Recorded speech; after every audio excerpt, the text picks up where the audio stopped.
Yere ho Nyankopon ase na dom ne mobro hu ene ne bambo. Oboy ho ban anadwi agye yen afi osefo no nsam. Te woni mi mum enkamfo Awurade. Ne kase na dom ne mobro hu ne hweso panti eno ma de pa bi akyen aseda enka ne din. Medin ade kwaku entwi buasiako. Etiama menua kuma owa hene entwi buasiako. Enen so akoye da fofori. Yebedi nkoma hodo bebre na anopei. De me ka kire anopei ene se empani se ote ka kire ebokuru. Ote ka kire ebokuru. E ka so ote ka kire a wate asem na wanyemu hwehwemu. Na ne asem no fa ne ho akọbọ na maneye. Anhwe ya na mo nipa no betuo no. Na nkwaya na mo e de asomdwie beba. Enti wate obi ho asem. Ne e chen so kransa obekọ akoto asem no so nipa no ka. We misa no. Wan kan che ne sa semi ya me o kan. Mekọ akọbọ ne ya obo ni din no amaneye.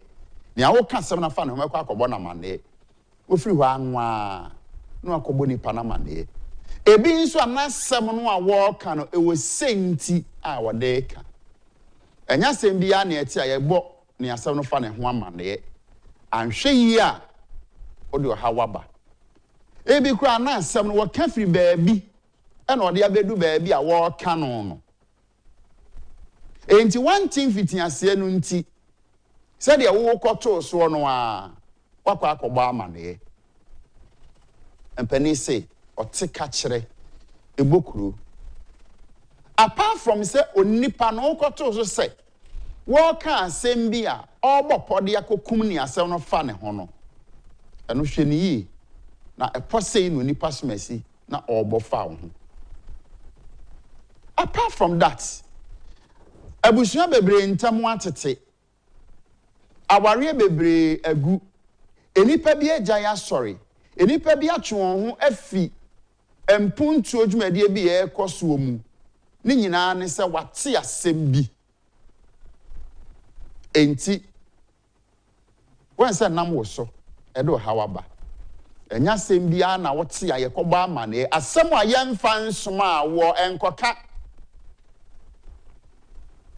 otika kire mate me koka kire no ebe okura asem no na enukure nim na so dimirika akoka enti mpani se otika kire ebokuru asem be na wote ye se obo obi amane na mpo wo boni pana mane a kwan ben so na afa kano wo de nchi ne mako ni gireni atoto bomone atwim e na ekobo ni pana mane anasa de ote no no saa na wokoka no na mpo wo koka no hwan na de asem asoma wo enti empani se otika kire ebokuru enya sem bia na wote a okoka enya sem bia na wote a oka ho asem ahweyi a enamso aware bi begu enamso abusua bi ntam betete enamso obi begya ya sori esanse bia na wono ne gidie efa pem no enyina yie enamso emwa bi obi de boa obi obegyae ni awo na wo se wote ya akoka ye nti otika kire ebokuru enti se wonso obi ate ho asem na obebo wa mane a eya bisa ne obeka ne se na wote sa asem no oka sa asem na kire no wonso ka ade en ka kire ne sa asem a wo beka kire mi mebusa nipa na mebusa no so a mebo din se wo na aka kire me when yes ade ame me ka asem nkire obi no se no atoro no obedi a kire wo no empani so te ka kire ebokuru enti enya sembia na wote a wode beto wa no enya sembia na wote a wobekọ akọbọ ho dawuru ye mfensoma enti ya ahwe yi mede wase anopai se na futu 7 me nkura nhye watie bi ebi a ebeboa wo amwa wankasa kura no a also catch you be a babuam. Mede was say. And you bedding come over na ene audio be enenam social media far Asen North MPP parliamentary candidate no na wonim eto da bia enipa a wo ben wo no oni ni di nkomo no ahwede yi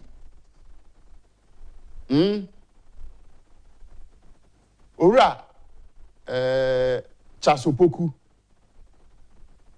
one executive Asia omo ye phone calls and omo di nkomo conference call no omo di nkomo fa okwan a omo befa so aye omo campaign ho if you say nkwan a man for no wa Asen North no ehunu se Baga MP wanye adwuma bia wo ma constituency wo meboa wo ntimpuntu nyuma bebre ekwoso chasopoku ko community bia wo yempuntu nyuma wo ho enti chasopoku ne nkrofo ye conference call a che say oh ese me ye press conference kura na omanfo no hu MP no na sede a wagya ato ho ne plans bia wa ye person de be daada nkrofo no ye ma wo man ma no hu no Asen North constituency fo no hu no say plan say no aye dey ba ye ni ka ma o man for na man ye say be a ne nsem bi obeba beka no nkofo be hu say ya tro ne na ada na obeda ada nkofo so me santo abama no we asem constituency for no na ehia e na wo mu di wo mu nkomo form so mo hyehye wo mo dey ye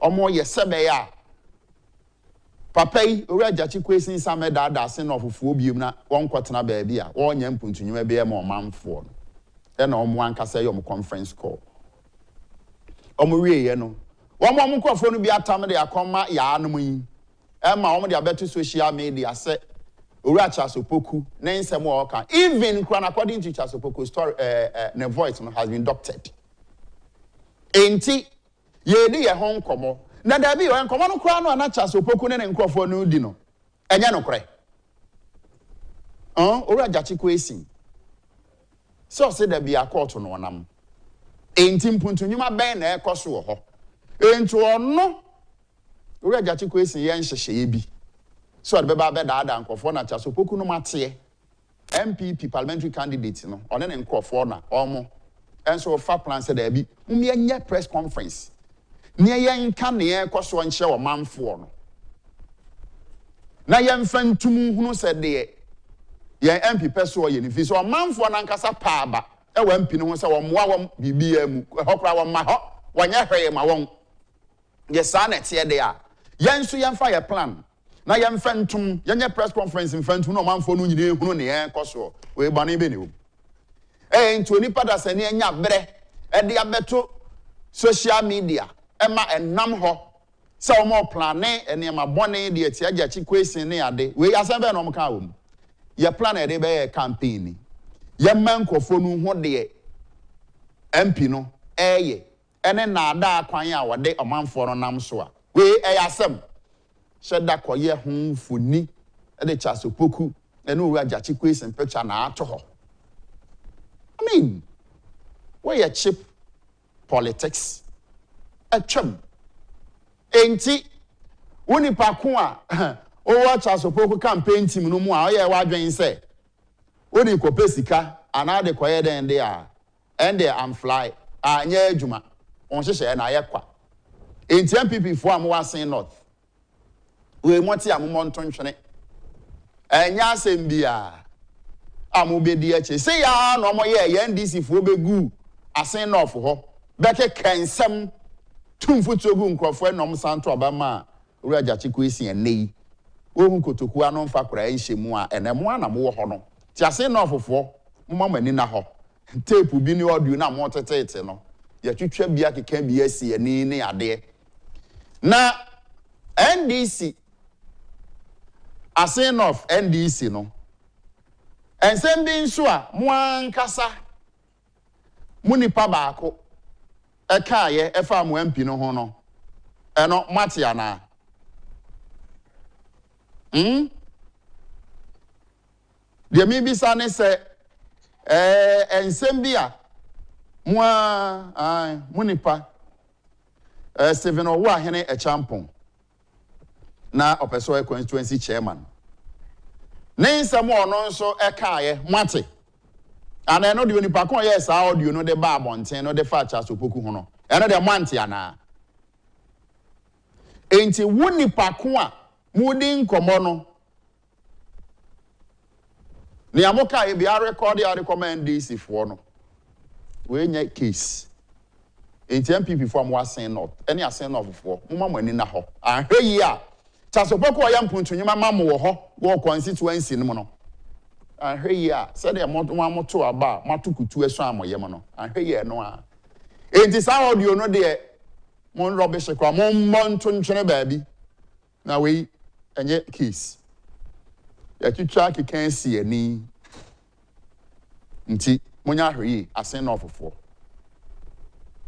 ne a Charles Opoku kan no kuretro do jiso kasa me enkoye press conference na ye mfantum se be ya ansa na MP no ba gyina obeda manfo no mo ahunu ne ne ma ne e bi a ne nsem bi opeso de beda mo nyina na mo ahunu ye mfantum before you be realize no na afi obi ehunu ne ye koso a we bone be no aka politics ye nte ha na NDC former MPB e kan say communicators no NDC mu no say former President Mills oto aponchen ko mo ka say nantwie manti bi mo ahu bi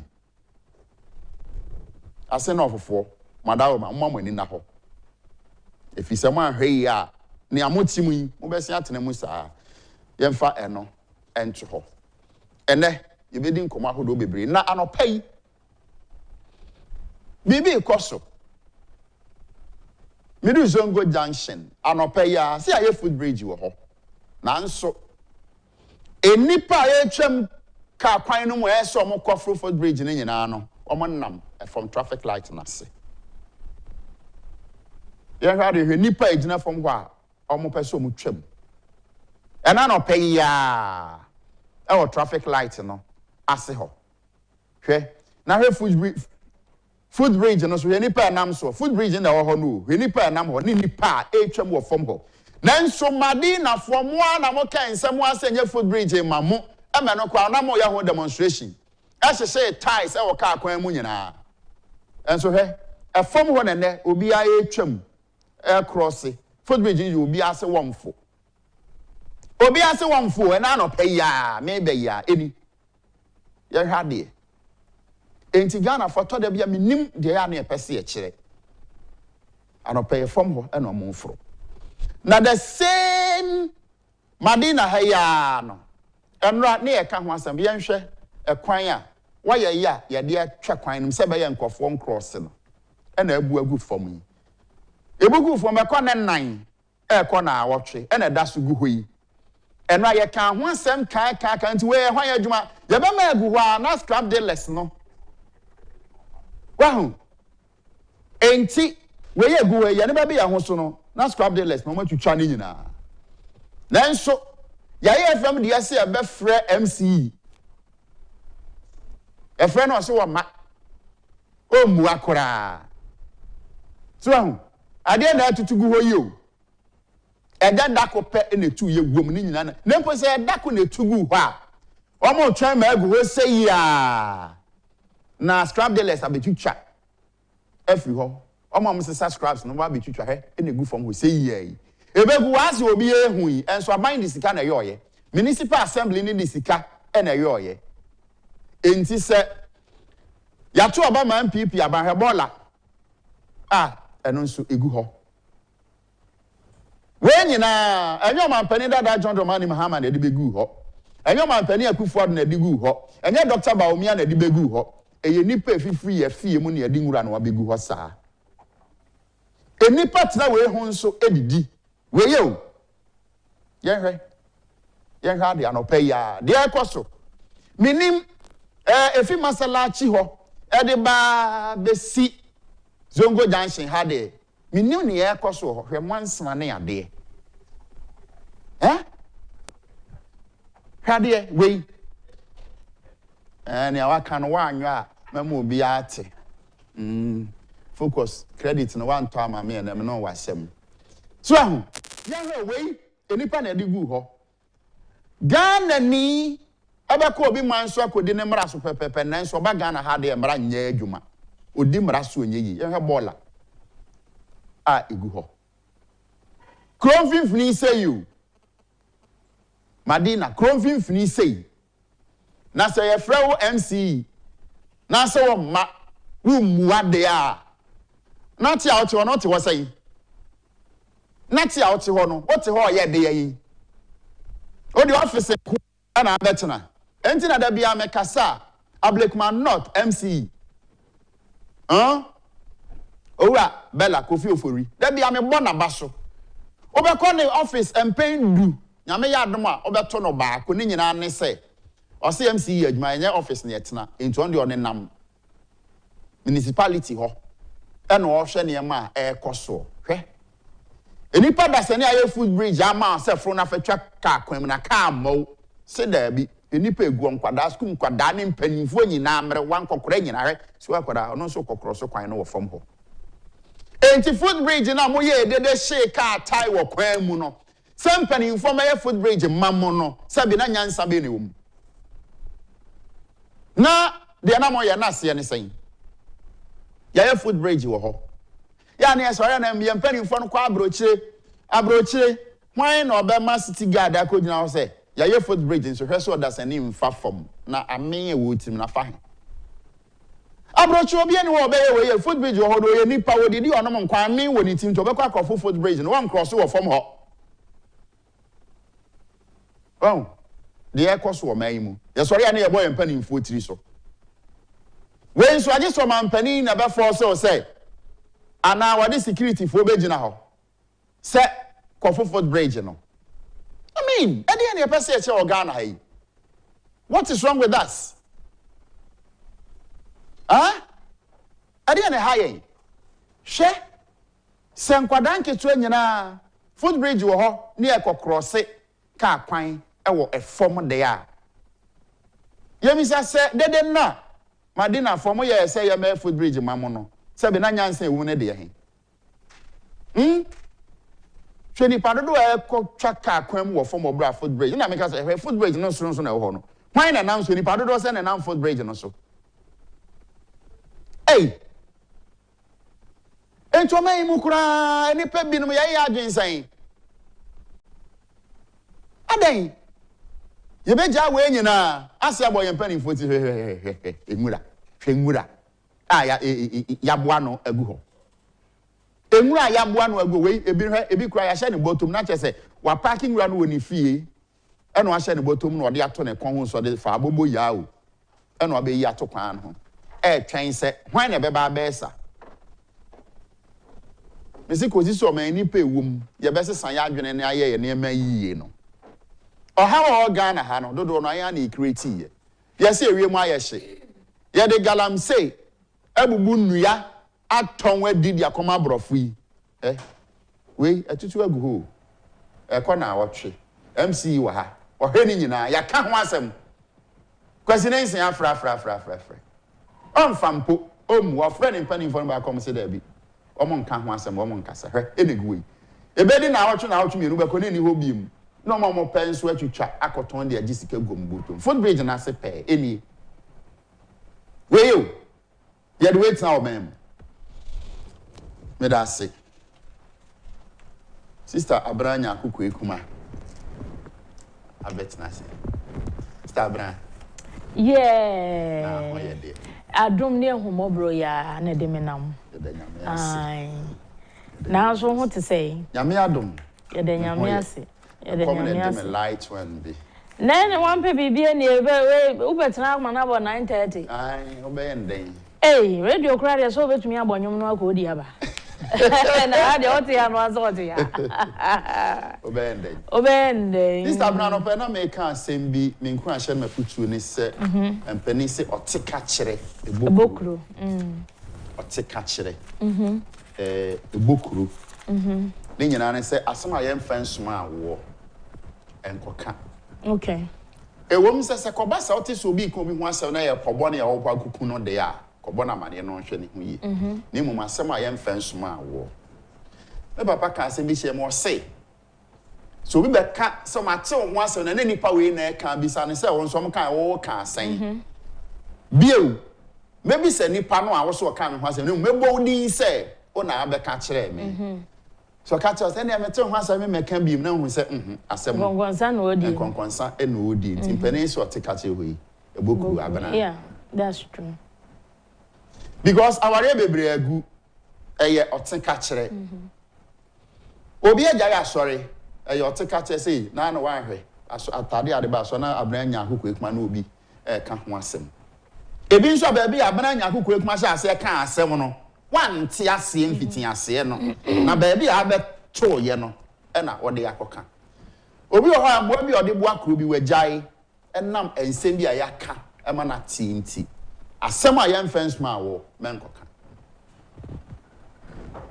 ene busuafo ye nsempa sede me sentwe sie no no ma ye fanya adwuma ya babo aye abana na one food bridge na see Madina na we dey say enya news sawa how Madina for no naturally bombard na ha na ye hyase o ana wonim sa sepa kwabra ne semafru overhead onye on se first no na tax force for ni gina overhead yi traffic light na se kura mfia enti ne wo mu suro enti no wo mu nkonko ye enti na omo akase no anketenkete na ekobotwe no na omo so anya adwuma omo do free traffic light na se wo ha Libya quarters ha traffic light na se omo do cross wa na omo age 1 cedi crossing ya fa oh yeah onim crossing onim Madina omo fa free once I fa ne say ya ko do traffic light na se a ho ye Libya quarters junction so side of the traffic light no omo do fa na say traffic light ni so green no do twam kokosi the eco market ho no a 1 cedi yes they say okra ma to mo di 2 cedis first na ye one they say mo di 2 cedis say ubekwa akofo food bridge ni obetena ka mu etuaka me na me ka kire wo na won say sa botwe boys ni so no traffic light na tumi so be mprensa ansa na o matu car no nye ma won tuwi bra so green so na kobra ni tim say no omo sa nkrofo no omo ye botwe no omo ye omo de nkrofo cross no omo ne tax force for no aye one ama womo etumi etene onse nka anda normal circumstances sa kwan no so no e tight tinga on to maintain e so omo tene ha normal sa join the traffic light no no say omo ji 2 cedi and the 2 cedi no na aye difficult ama omo na minim say tax force for so ba bi omo wo e na traffic light say anopa no so no fiti anopa ko say tax force for no be ba gina traffic light na se no omo twam edu anwumra food bridge no enye adwuma ye twam ewo traffic light na se na me bi say food bridge no enye adwuma say food bridge no ye to afiri ho ewo ho but edu anwumra from tax force no cha 5 no mapon from that time o ko de say ya na etwam zongo junction obi ani wo be food bridge ni pa abochenku wo ho ya mo twan na say traffic light you know cars ni gina na ye twam a eye ni bresam o ye tumi pia obi no da ho say bre ya otu we dey do Friday anwumre bia me na twam do Friday anwumre bia twam edu anwumre dia there be ye twam o traffic light na say no food bridge but because edu anwumre food bridge no so no light ni ho enti mi say mi nkonko twam o food bridge no so anwumre emo bi mpeke o Agyapong secret of health best 7:30 there be enti eno de metwam o traffic light na but we akata ban de me nkonko twam wo ho na me ferry mpo na me ferry say edu awia say ya traffic light food bridge no wo ho de ade na boka ko twam wo but edu anwumre ne de food bridge ni so ne de na ehu atensi ani hu ne say light de ni ho yesen kofo attacking kofo ejeje o musika security de ni ho light de ni ho enti me ye de ko twam ho obi jim bag ya na me yende me bag nso so me phone shemu enti no me edu anwumre pa dia memfro eno die enti so mo be ye security ni yie wo ho no anwumre na light gengen sisi so dia ende ye befo but omo twam awia kataban ne de mezantwi I don't know na abana awia kora no no dasani se won fui ne the light be si so anajo na be ye eno ni asem no enti o betwa mu traffic light na se hwe unim Ghana for ho na enkwala no a mo ye demonstration was for no ankasa a mo ye demonstration because car bo obi wo ho no one ankasa no o mo fo was there no eno sa overhead no se food bridge no kwa de ne ho mo bo chen ni nyina but na de kwa de se bi mo fo was there o mo fro mo twa kwan the international demonstration o mo ye yo mo hye car ties o kwan mu nyina say food bridge na car bo bi sada na kan ko kamba enti sada no ade no mo ye na nyansa be na ne wo nyansa wo mu an say ya food bridge no so ye mfa so eno an no omo fa se Madina hade yi red code yi se under normal circumstances wo se nkomo ye staircase enti wo free ha no na wo ko food bridge no a wo be for staircase no wasim ba we dia wo be kwa kofa ne se ya na wakwa na waba na wasan be fa ha na wasan si ya na wasan fa ha no trim wo be food bridge na me time o se won nante tentem kura 10 minutes na wo de betwa baby omo ye so omo be ye ayi no staircase a wo de be fro se sa staircase no o mahye no ama ya ye stores wo animu who is watching the watchman. But the question is, ahano your friends MC wa ha. MC wo the day because you want say na me ya barricade omo ye ne ade nyina. Ni nyina abubu agu fom a che say question is encry frey ya omo say omo ma. Look at this. Abubu. Ene gu ho yi o. We ya ne ba bia ho so no na omo pe atwitwa akoto. O metwitwa. Se Ghana yifu we say no minim nipa kro ye ne sade but I say red ko ho no. Ni omo ye no ho no. Ngofo no empeso mbefu food bridge no. No mu twa kwan ne mu nti no omo an omo de omo say wura mu an mu abie. To omo fa mu an omo si omo ko. Ghana fo no. Enti ane ma aban no boka ye ne ma bi sei e de ye de. Me mom de pa say wia say one no na me se me kwatwam wo me sro kra me ferry mpo na wo gina ho na tax force for dem via oh no I won't do that but e bi mu de mo fa ho kra obetwam simple ade aye ho se foro this to understand dem fia gina ho so ansa na wa foro zo go ja she de staircase ka ho nti ne kwa de ne foro nya ya na ha de yi de boy Young Ghanaian Times rally behind AU to create financial architecture to support African business. President Ruto to private sector. Stop escorting associates through security checks at airport. Interior Minister cautions immigration officials. FDA destroys 500 bills of substandard baby diapers. Force diaper. Don't overrun budgets for projects. Finance Minister appeals to MDAs. And also so ewaha. Mame started from page 3 ha. The Food and Drugs Authority last Friday destroyed 500 bills of substandard baby diapers valued at 3 million Ghana cedis at its recycle plant at Ashaima near Tema. The destruction of the two 40-footer container diapers, which were seized from the market at Kaswa, in the central region, Tema, in the Greater Accra region, and the Central Business District of Accra, was to ensure safety of consumers. The head of Enforcement Directorate of the FDA, Vigil Edward Pra Ashon, told journalists that the use of substandard and unregistered diapers lead to infertility in some girl child, cancer of the manhood of the boy child, and chronic skin rashes. He said last year the FDA, Ghana Standard Authority, and the Custom Division of GRA issued a press release to caution the public against importation of substandard diapers in the country.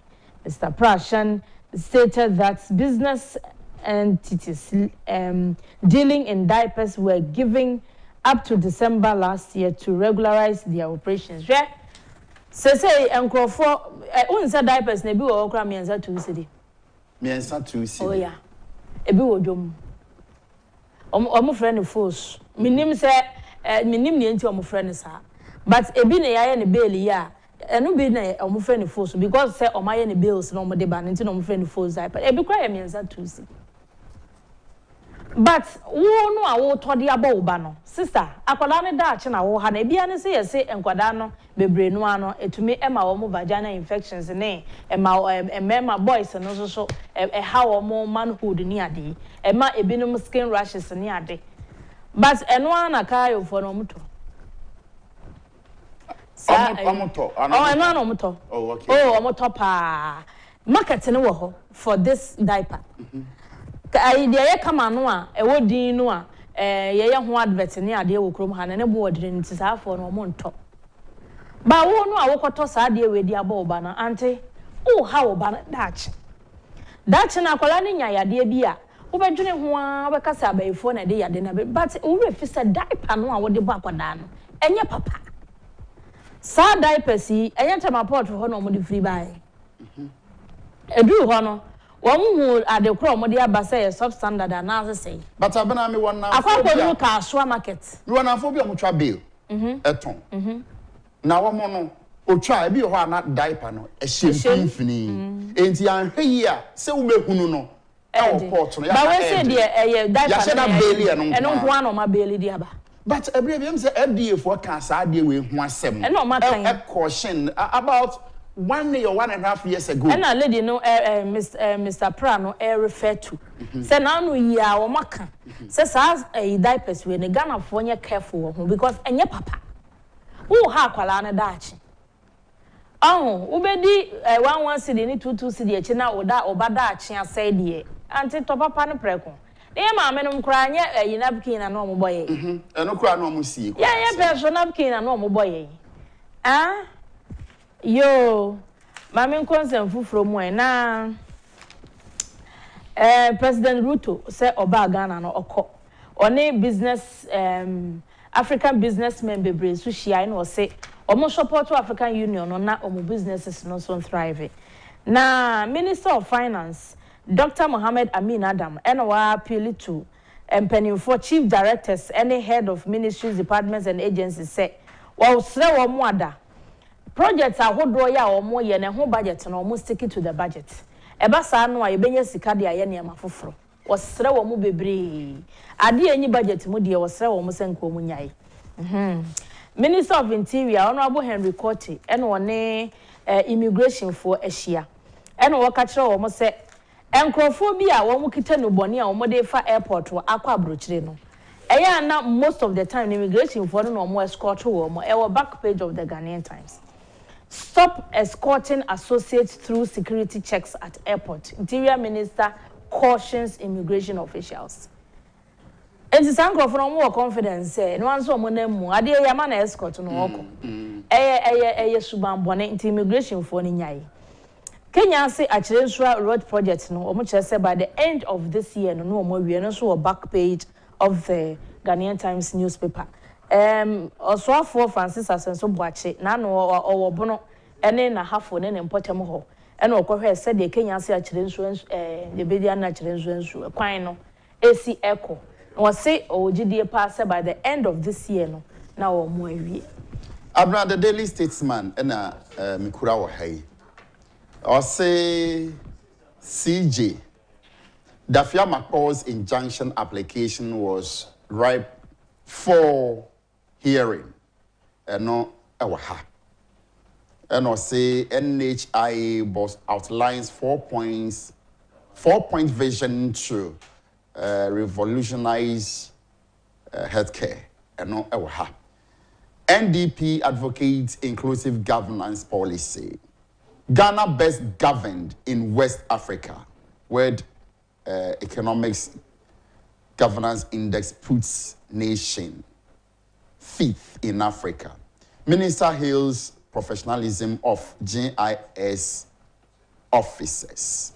Na chese wusha abreun se enche bia na NDC for beke kan sembi se womo de sembi akọ owura Dafia Makpo e case no de koye no. Na abrante baako edi kind day sa LGBTQ ho sensemo no ono nso de court na adenti na Dafia Makpo de ne de aba na no de omadi ne ntem e na CJ be chem say oh sa case no na da fiam akode no a na opese yenye omampani ministers awabo asoafo no din yeje omutum no ya 20 January na course sa case no opese omo ye den omudi ne ntem o se to de be mra na ho sa of course se case bi ba na opese say na ekwa enti enye se wo mu ni nempo attorney general ene obi a oye involved no obi a aye ready say omo bedi sa asem nti de omo keke Canada omo nyai enti no enchemu eno no na ekuo bi a mame enkan ne oha osi World Economic essay okay research-based organization in the United Kingdom has ranked Ghana as 5th best governed country on the African continent and the best governed country in the whole West Africa. Now just abana asemda abano so ba bibima mu nyina oman a amammuo empanimfo edo oman na no timi bu oman nom toto na emayi no bibima mu nyina Ghana toso enum ba bibire ma toye de Ghana ena edikan eno ewa ha ena NDP enso eno National Democratic Party ono mo echese omni central fueshia eno mo chese o ebetumi a all inclusive governance no esese omohwe no mo de ye adwuma na no mum ebeboa ama oman no akọ nanim entemna sa winner takes all ne sa ne manema no enu free ho a ebeboa or say Chief Lord's government for Goso my band road projects and also ha enti abanam se ensem no akesia womu no na mabobo obosui we the Daily Statesman. Okay, the Chronicle and Amide to us about Omia's 200-bed hostel for Trinity Theological Seminary kickstarts. Injured student turns to Samira for Saka. Alan Cash Sakara form electoral alliance to contest December polls. Hey, about to have you and some yabeti bebre kwa. Nano a hostel here was what Trinity Theological Seminary. They say I can't want some more. Fena Chronicle for so I be yadamase. Alan Cash and Abu Sakara. Abu Sakara said or to Frank Adema CPP CPP. And said the following year no man for Nanko Bill. Say one ora Alan Kwajocha Martin, movement for change. Wadano and a national investment movement name. And they say no a movement for change and name. And Oma forming electoral alliance say Oma de contested 2024 elections. Enti empeni for moda sampeni name any movement for change ya no. Ora Michael Abu Sakara Foster. Ena ora Alan Kwajocha Martin. Omumi no ena omakasa. Ena omoche se so omo me no omo yare omo ka omo to mabo ani no omo ko 2024 polls na omo gidi ye se omo betumi ayade pa ewo abato ni no omo di nkunim enti omo akasa kwa chiri e na se de omo de sa asem na ba beto abonten a omo kire se in fact e ba sa no a e be boa pa na Arabia oko senior high school e so final year kra o tena motorbike so ena wonya neti said yamaneti na bo ho nti wonya fracture pa anya asem ketwa ena omode ne call UGMC omode ne call UGMC no ne bill no 15,000 Ghana cedis one ne maame enye ntwe nti sesi ameka say hospital na detain no we dey yesre first and second lady say we dey wo mo ntwe sika na akwara ne nkofie final year student then so baba tro wasi we dey ye adesrede na etomo ne mu why mo amhwe ye no mo ngo story so ma first and second ladies ma ye na o mo ntria enti aja ababa wakama bi Josephine Koyo Nati ono no we prayer ya bibia wasi ye wi a 15,000 ti oda so hospital ho we dey ye best the hospital be no wo UGMC ahaye we dey yesre Ghana for yen sem wo bie and the first and second ladies yesterday where the Muntriana onko fie yesterday ada where the nya de was say otena ho chekura This is a daily guide and I'm a day to us we na story bi wom me kan all kind of story no ka me betiam Pise bi am kan story ndru na agye me nsem am gidi se me wi a bi ana abo afu kakra daily guide animu ha or say Ghana fifth best governed country yaka ho asem father Ben's daughter's private part oh makan what kind e won su ayem meboa nsu ayem papa ne se wo mo te kwayem e na papa ne dobanche nti odobanche no abayo na koton no wodwom abayo na di mfie dunum akoda o se okodwom koton banche no a wo che dodo na obi aka che no so boyfriend akola ne se enya mpa o se ne obese na Agyapade na ma no ene wo chichira akola ne bo odua mu no wode ne se kan a wode dobanche ne hyegem ene wode ya akola ne sa wode hye na se na eye hye ya no ayi na ba ko dagem no asan de ya ahye abayo ano ase abodam sem sei ena o adechi ye no a akola na kamu no ode ne be ko hospital no osan so o mesemi enkwafum enti along the line no na akola na gye ne hane ena odwane ye ena okobo oba maame bia mane a police na abra wodi I've read the story so disgusting me kai story na me do baby na say enema bi twa ne ho o madwene mu enti say ye woni pa bi say wo wi ase yeah this kan ya shegem de ahya akoda ase adai ede na how nya so bi a wakwa akwachi ne say wo mprenu obi akọ no sese bi ne na ai ana akoye nkwala boni se mpa kwanyema ba nanti abana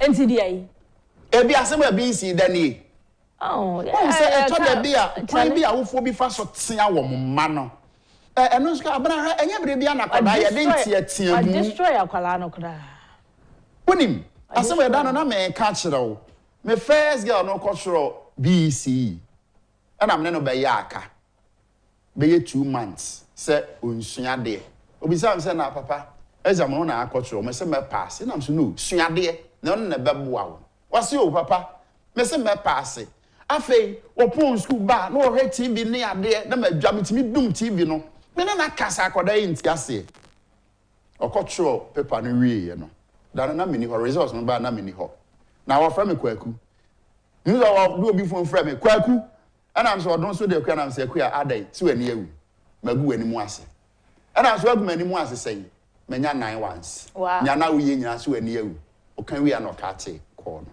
te jam ko fi na am tam no share ti na am say na me de me ka de abo sometimes enye ehunehuna enya te yete onim say o te yete akoda bebra o ye timid ohunehuna akoda bebra o ye timid I mean, what is this? Wanya tebe de so anu waturi. Enti atiamu ne nya ne hwe bi. Waka nu waturi. Oh yeah. Every wako no akola ketu e bi. Only 5 years. Na ne ma make come do that. I said, mommy, this thing you are telling me, you don't have to shout. Yeah. Oh, catch the mommy. Simple. What's the mommy will go anymore? Oh yeah. So mommy, this thing you don't have to shout. Akola ketu abayiwa. Ketu akra.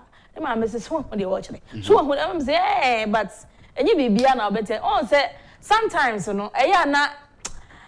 And yes, I was shadow, but what when you say, what's I deal with ye? Oh yeah, I was so and then I didn't tell money ban, but be any I nya botre. Nya botre. Me did this say.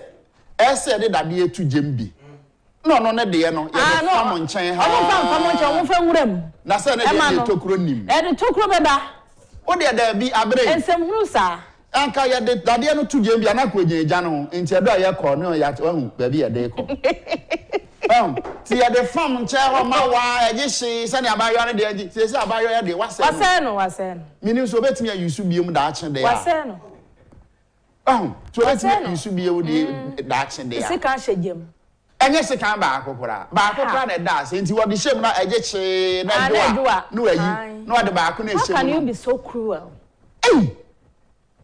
Abrane so wo fa nso Mahama Hills free SHS. Papa na so o keka ne sa. No ade wa come free SHS once empa. Dabi na nyo no say tablet no a omampani atoto ma student no bribe dey ma wo so mo mfa nkoto abama no.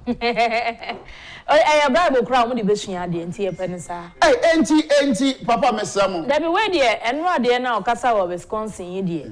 O say free SHS no has been implemented successfully. Na nyo no ka say enye yie no. Na che so ni hu adwo ade beye. Enti na daily guide for say now he is hailing free SHS. The momo see challenges kakra bi won to bad within first 100 days. Na how the number? What's 2025 no? Within the first 100 days in office, no be first stakeholder consultation. Na 100 days no so ko on moon no. Wow. Ampo, so akasem. So oba ma honeymoon. The first 100 days now so the be head.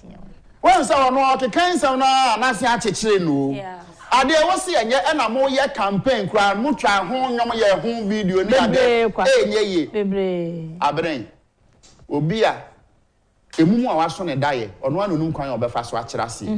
Enti free SHS the Ghana for men catch o man pani dada John Romani Mahama no ne nkofo mu ni hu adwen o. Ombetwem. Enti se nei we said that me heli it has been implemented successfully ne whatever am pam cho crop brother John oyo no. Mesremo monya heyie Bible say obonsam kwetimi da ne ho say han bofo. Enti wa keke because oni say free SHS na Ghana for adi atum ne no eno betimi agina so ato abama MPP so ma adi atum wa ba ya 100 days ni wo twam. What dey mo hwe? What say ba o me pledge support for pharmaceutical industry and story na oye na bana. So on pharmaceutical society no omushia. Okay. I say Court of Appeal resumes nationwide sitting. Okay. Abana say New Weekend Crusading Guide. Ghana ranked best governed in West Africa. Minister decries religious stereotype and describes Dr. Mahmoud Bawumia as a Muslim president God will use to prosper Ghana. Reverend Intim Fojo Ena Eka say GMPC CEO resigns. Sir. Where do you mean? Ochese survey biaba ya HSE West Africa ha Ghana said ye bu ya man no ekoyie pa. Chief Executive Officer of the Ghana National Petroleum Corporation Opoku Ahwene Donkor has resigned from his position. In a heartfelt letter addressed to the president, Nana Donkor akufo-addo, the CEO expressed his respect for the office held by the president's appointer while announcing his decision to step down from his position at GMPC. Opoku Donkor, who has been at the helm of GMPC, highlighted his effort to implement transformative policies aimed at advancing the interests of the nation and propelling GMPC towards sustainable growth and development. Well, the SCN no say wejai. Okay. Apart from the stories are coming.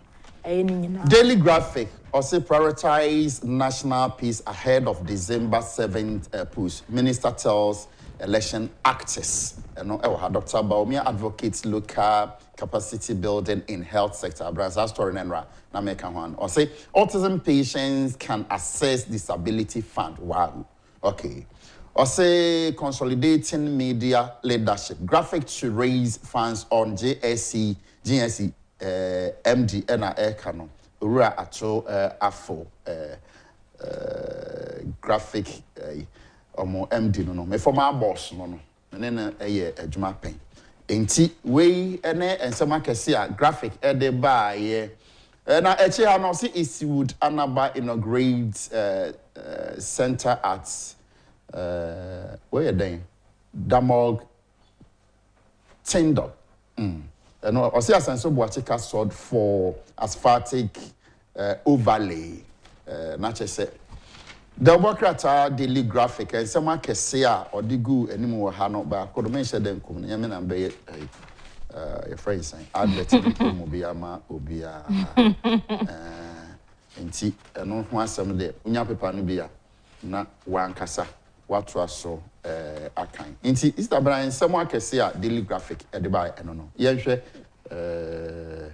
comment uncle for the abano. Okay. Mami started with Facebook. Okay. Okay. Facebook messages aba enie. Angela Brown on the Omaya thumbs up here that say, yeah, Sanki, they also the people of Domekwabenya constituency have come to a realization that lawyer Aaron Michael Quay Jr. will surely work for the betterment of the people. He is doing everything possible to make the constituency a better place. You are saying, Felix Opon, Dachin Hine Kojo Opon or the free Bamponase, Frederick Asaki Siedo, or so manife more fire.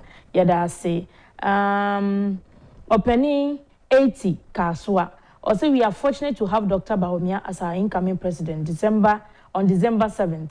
He has really learned on the job and he is ready to deliver to his possible best. Ghana will be more prosperous and safer under his governance as compared to the incompetent one. Regards to Honorable Mavis Hawakumsi. Okay. Yeah, Osanki, the Ghanaians should be very careful with the ex-president Mahama with what he is saying about free SHSO. Yo, he is trying to do Ghanaians crocodile the John. Yo, we all know his stance against the implementation of the free SHSO. Yo, hey, and the other can be a yo so. Yo, yes, you have to why. Yo, I mean, call YouTube and so na commenter about ewo honum no. Making kind from hey, na YouTube no way why. Aha, okay. Hey, Monfa mo comments in them right away. Essentially, who YouTube comments no? Papa Bia send me through my private. Okay, or say, okay. A friend Reverend Hinton Hennebin. Okay. Or say, what is disturbing Ghanaians is negative mindset. I know dear. Annie. I know dear. Sister Bella. Me call YouTube. Okay. Whitney Agyapong say, good morning, my children. How are you doing? Hope all is well by the grace of God. I don't know how is all one? I hope he is well in Jesus' name. Kwaku, what you are saying about gossip is very dangerous. Thank you for thank you. Okay. Whitney Agyapong be say and okay, watwaso for your wonderful and uplifting words. Have a blessed weekend. Love you all. Keep up the good work. Kencity be strong in the Lord. Or say, hey, Ghana, what is wrong with us? This is waste of money. This is very sad. People are born bad. May God help us. Or say, wow, Sister Abna, you look beautiful this morning. Thank you. So far, messages are back. Sister Abna, that's it. Now we can do offer for number. Oh, yeah, we can. How much is I'm and next week on Mama. Baby, and now on my Tuesday. Yeah. Next week Tuesday. Yeah. And I'm going to say to Monday and the medical school by 10. So much as I'm and I'm saying I'm going to go I want to have here. And also the exams in your day. When we say school mono, when are you teacher? Yeah, exam no rea. If you were near maybe you are and to 2 years to say school more, yeah, bob when near maybe I know. We go back on vacation. A day. A CC, teacher for so no, a day market person, no more the results, no. Almost take a boom and sana. A headmaster best sign near the no. I want to mean Casen Quadano so. Entine fiesa. Once a teacher for no consider our four so say at this time. Yes, say ye be makwine ti omontene fie ne ade. E na ye nye results no so ho adwuma e ma report no akoda nyam fa nkofie. Entuntumi nkanten so matwe wi na moye aha. Si sabre na de boaboa na ma nyana. Ayo, akomni nchiremu. Ade mo teacher for ya na motumi ateyem. Isabra me da senya me nshira. Ti ya okofia no aka chen kwada nse me so. Da kuma ba be form ne ho mo kwa sorry me wi an ma sande o ma ba. Sorry be. Nya asoro no mko ni school no. SDA. Na mo ko obi asore na yen ya ba ma sore. Me we invite me to church abeba. Me there when in some catch you say I was a Presbyterian. You need to come back. Sir. Yeah. Okay. Say because your home so your Bible study material ni bi wo ho a wo betumi a kire nyem ngwa na was about school. Oh, okay. Oh, okay. Until bra back. Because me apart from Presby, Sunday church be no me komu a ase me fele ase me hunu ne ma so. Who say Presby o mo ne ma ye no na ezi for no. ese omo hymns no mo tro nti me kwaso ye bia ye to nyom keke kempe na my confused me PCC esa na ho nto ya me ho I mean ti president dey me ko hwa ya na me feel okay I mean said na bra nti me ba be say nti me ba be fa ofase for the ma ko nti da be invite me na me ma ba this da bra nya ko kwa na we bo am dey da bankrata emboso no baaye Mr. Donkor ebetena sisi na ene yebedi nkomo me sende no owura okujato ablakwa ose yi baumia ne nkrofo woni a ne manifesto team no obi kura kwaje contract bi ene ade okujato ablakwa so no okujato ablakwa so de Mr. Donkor nyonko one ato force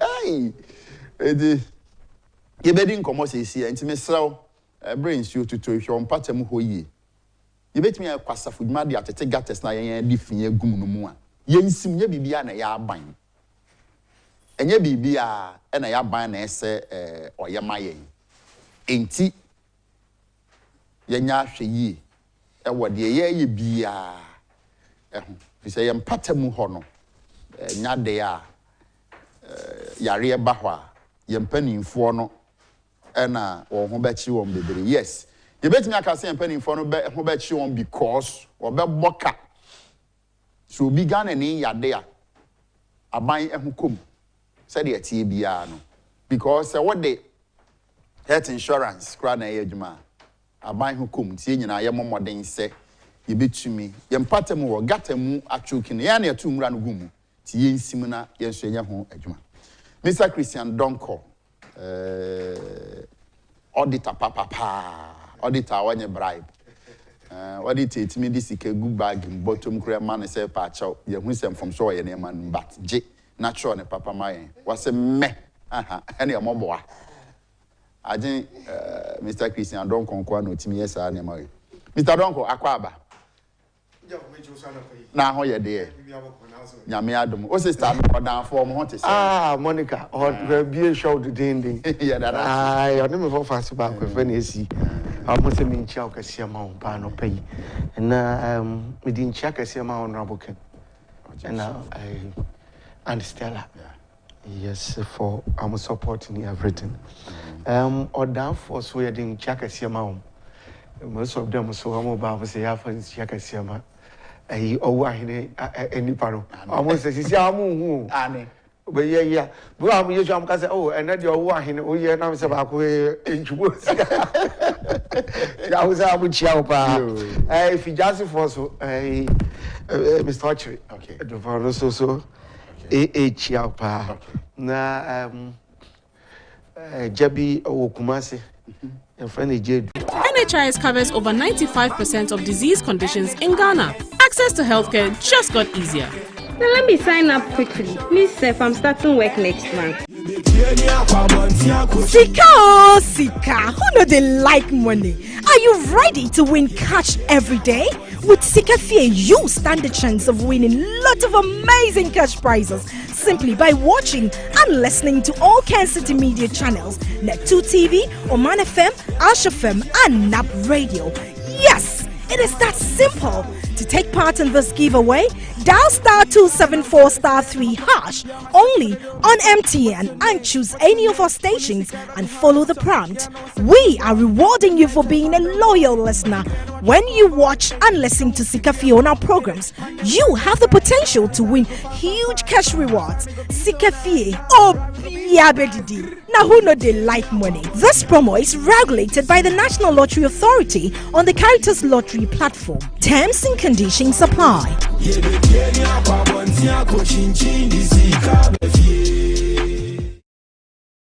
pay Net2 TV medin edekwaku antwibu asiakon nti mama me akuma owahene antwibu asiakon said I'm Mr. Donkor atenase na ene ye wonse me ensa aibedi ho nkomo nti ye bre no ye be time ni nyina na enya bre akọ ni nyina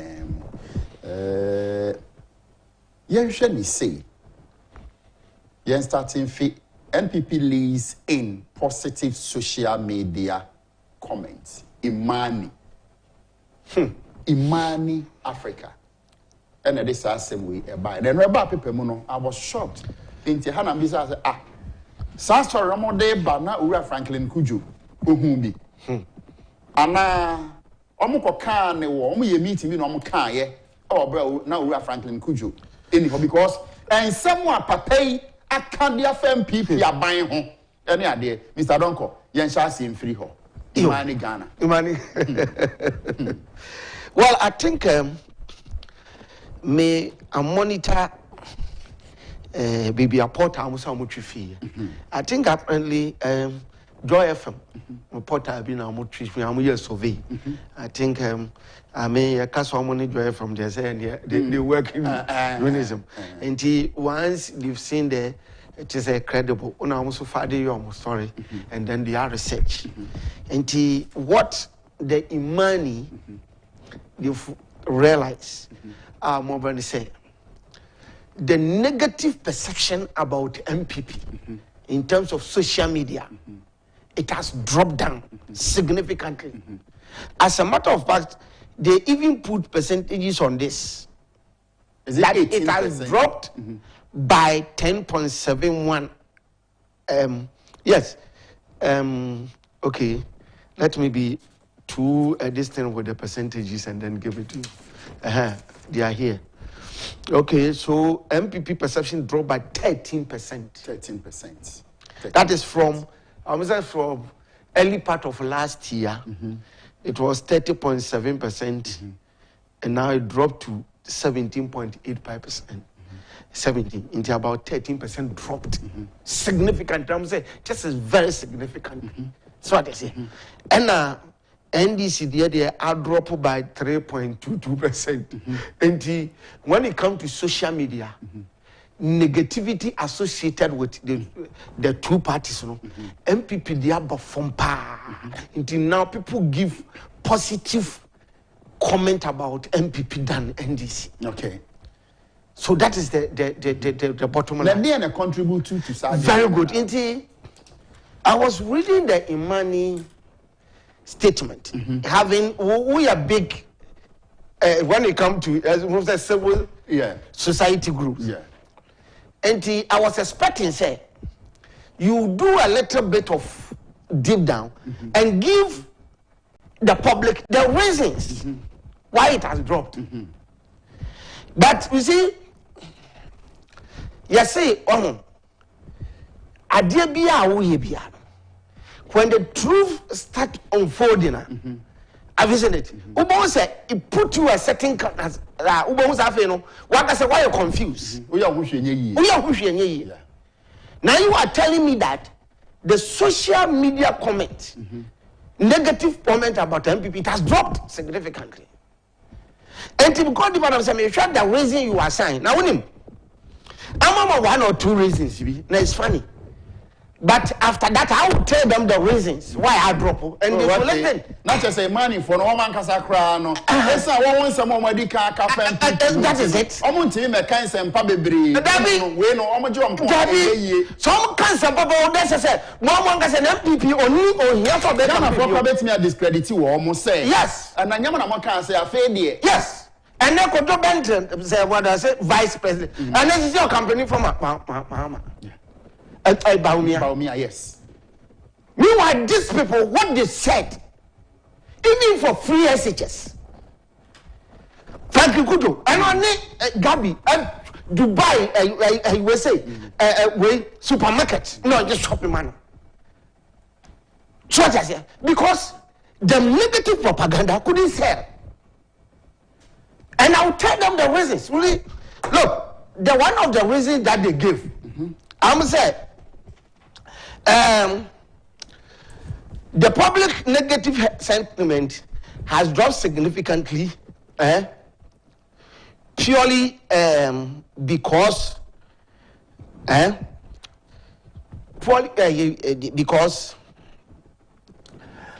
social media for now they are very proactive. Proactive in the sense that someone they are enlightened, to me, research who Sakwa we asema or beke drop. So they'll be they are proactive. So what I say, we'll be for crowd the card, no crown, no crown only. Yeah. I don't call research in that. Yeah. And I think that the social media with reference education and akoso, and then now folk will search and do a lot of things, you know. See, I would the negative propaganda and sell. So that's one of their reasons. And then two, the launch of the student tablet. Nana say about me a significant initiative I trigger a lot of mentions by the social media users. There was a spike in mention due to fulfillment of Baumia's promise of one student, one laptop. And to all that they are saying is that now people believe in the credibility of Baumia because one student, one laptop, oh yeah, you're implementing. That's been successful. They change the perception. Because Obi try first. Or GSC you remember LG? Yes. Look, read that thing. Just 3,000, almost surprised, 3,000 laptops. 3,000. Yeah? Meanwhile, even SHS phone, not that time, about 800,000. And so almost distribute laptops. I'm a student in media research. KMUST student, they are journalists, they are research. Read it and see the number of laptops. 3,000, they couldn't even supply. Look, as a matter of fact, my information, I'm going to say, 1,000. And journalists for the Bino can she chair by 200 be. And now what see we say TV so. Hey, I remember a Agyapong or no receive when it was my laptop with a view lady. Was I mean your view why we can say that as I say where did I see? Because I say from NS Best Anane, about 3,000 people, including students of senior high school. That time, student of senior high school. Now we are run over 800,000. Also from senior high schools, yes, training colleges, and polytechnics, yes, and the Kwame Nkrumah University of Science and Technology used in the Ashanti region have received better Ghana laptops. In these schools, students, about 3,000 people. That means apart from the Wabubosu, anybody who were cheer, almost a kahunye. And so, SHS. You are Kabumwa, and I was up at 3,000. And I made sure say, oh, discuss you are moving. Look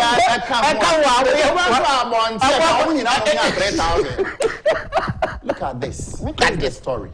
And you know, amount of the man are edgy. Amount involved. And then, as a senior, I'm going to supply over 1.3 million SHS in the what I say, and in money with your pedigree, instead of giving us better reasons why there has been a negative perception drop against MPP. Now people see MPP as a positive a party. Almost they have more credibility than this. There were so many reasons. But what's your first reason? My mentor was the first reason. Say, now the social, we are very proactive. That means, and you're not saying I'm going to money for person which is a first one information on the bar. Now you're fake. Very good. Artificial. Wow. And you're not say a better research. All because now they have seen what is in the book and what is in the ground. Okay. And you can't deceive them. Now you are changing your narrative. Now see, and then the second one is Baumia distribution of Madabe. And you know what change the whole social media perception, negative perception. And I'll drop by 13%. Do you know the population involved? What you say? But you say, let me educate them. Imani, listen to me. Me, we are near man. When I get you, I don't forgive you. What you say?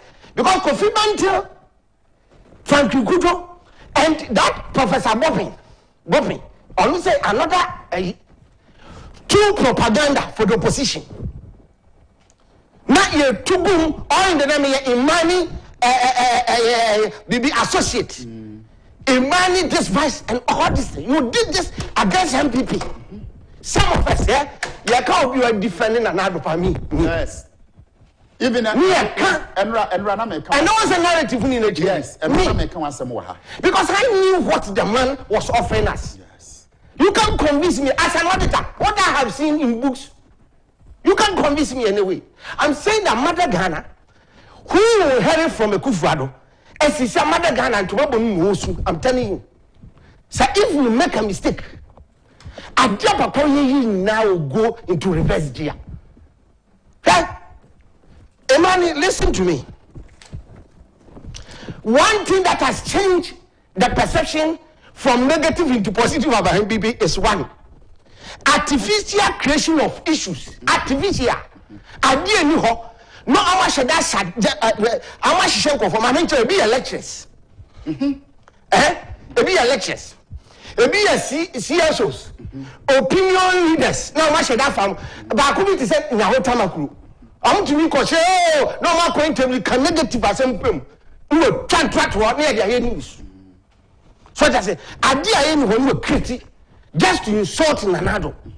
It's all artificial creation of issues. What I say, and now among for people are enlightened. Okay. And so when you create something artificially, it will not sell. Yeah.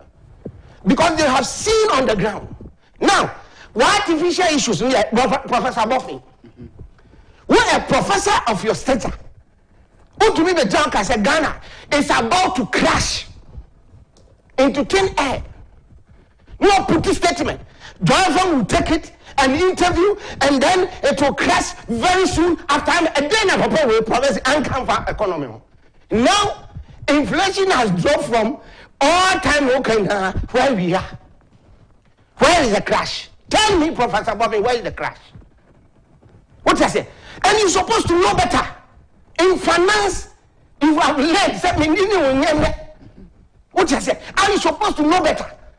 Somebody that's emanated from serious economic crunch, pandemic, COVID-19, should look at the impact in the whole world. Look at Russia-Ukraine war. And how my father said exchange rate of your currency dollar didn't to from tell.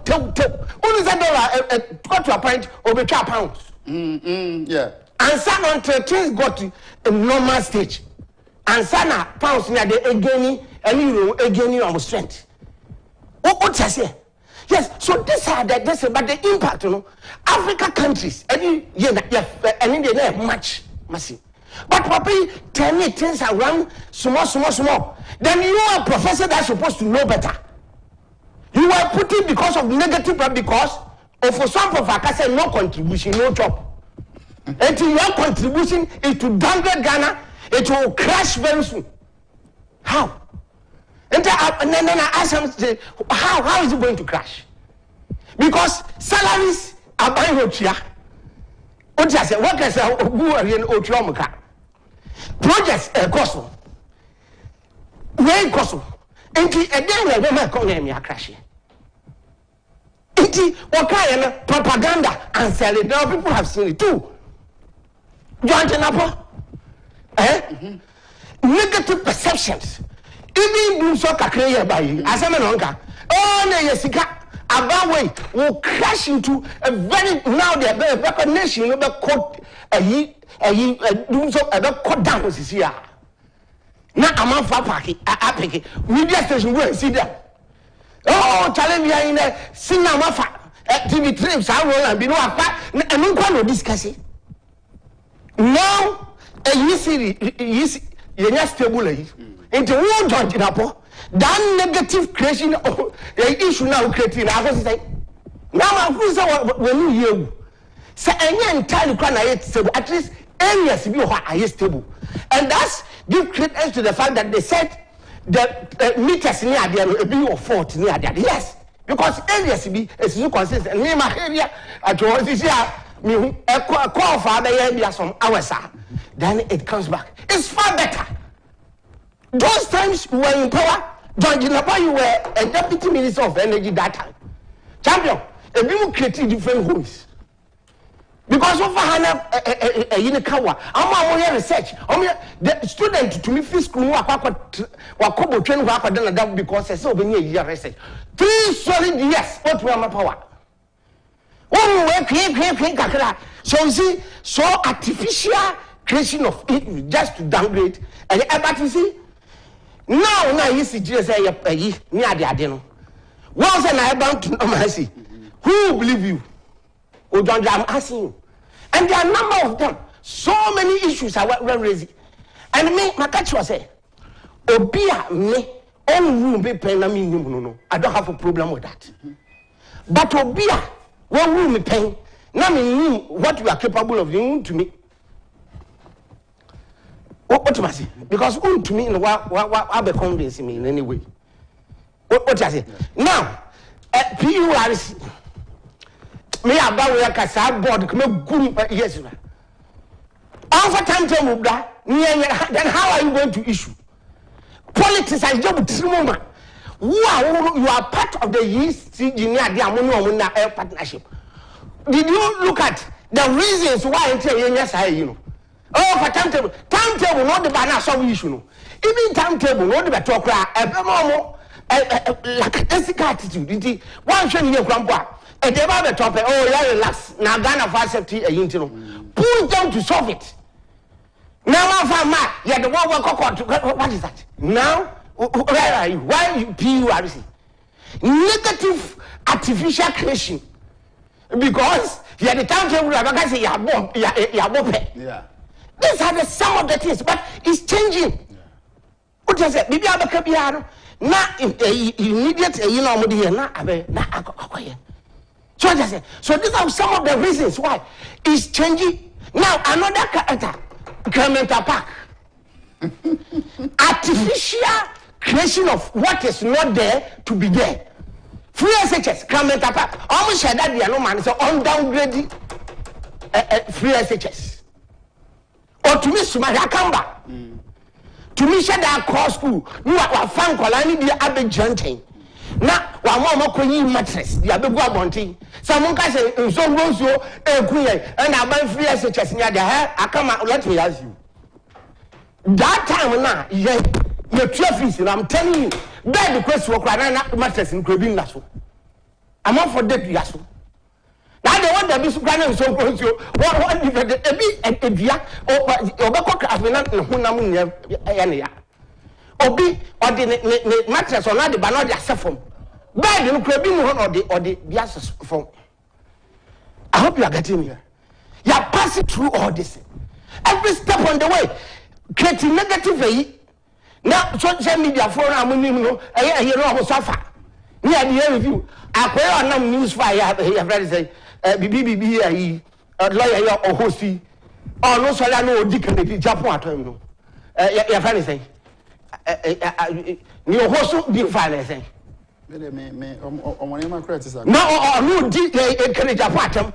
Now, host negative topics in one raising. Tini and go for free SHS as remember.